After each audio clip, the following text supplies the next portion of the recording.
Thank you, everyone, for joining us for the first webinar. For those who are aware, this is the second webinar in the three-part series about business succession planning in the town of Whitby. Thank you so much to their support for putting on this series of webinars. I, again, am Michael Norris from Impact ON, an organization that does business succession planning and supports businesses in the process. And I'm more than happy to be of assistance in this process. So this will be a pretty short segment where previously we talked about, the 4 steps of assessing your business value, maximizing its value, identifying possible successors, and considering the tax and capital gains implications of selling your business. Super interesting concepts.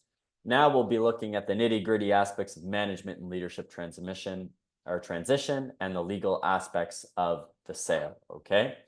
Then we'll be going into looking at co-ops, grantor trusts, employee ownership trusts. Once again, thank you to the town of Whitby for setting this up.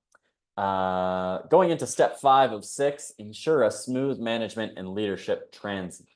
What are the best practices for this? Communication needs to be open, consistent, exhaustive, and clear, as well as transparent.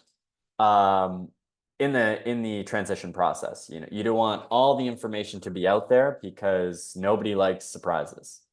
Forward-looking management of jobs and skills, kind of have the foresight to look at your new business manager or owner, assess the skills, and ensure that the changes do not affect the scope of the business.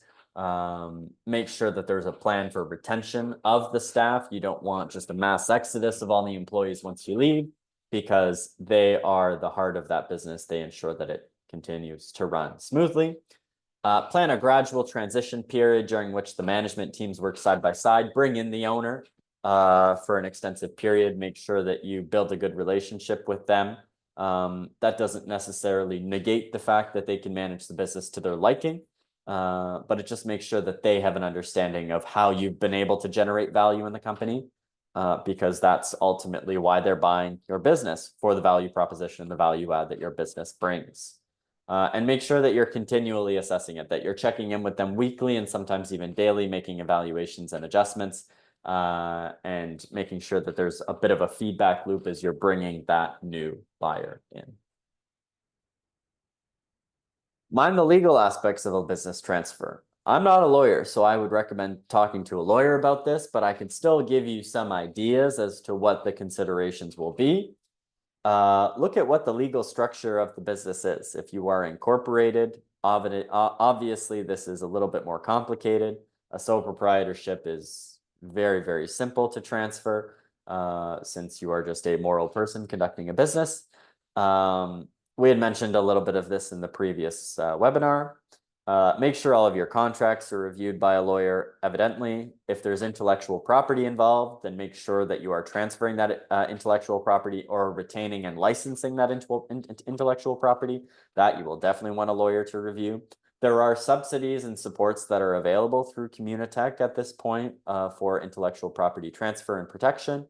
Your IP is certainly something that you're going to want to protect in the event of a business transfer as well, because you want to make sure that if you want to retain that intellectual property and that doesn't necessarily go to the buyer with the business, that is kind of well organized and determined in the transaction. One of the other things that can get quite complicated is legal disputes and liabilities of a business. So just making sure that you outline who's responsible for what.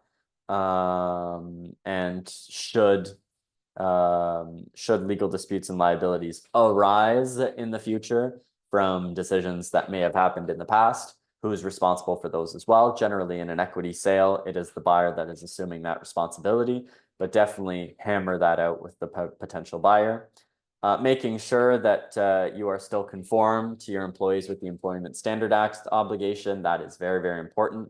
Tax and legal advice, as well as the cession agreement. So once you have done the work together, you've closed it out, you've been able to execute that transfer, close out the relationship when the relationship is ready to be closed out.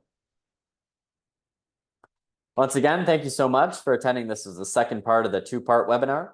And I look forward to seeing you for the third part of this webinar.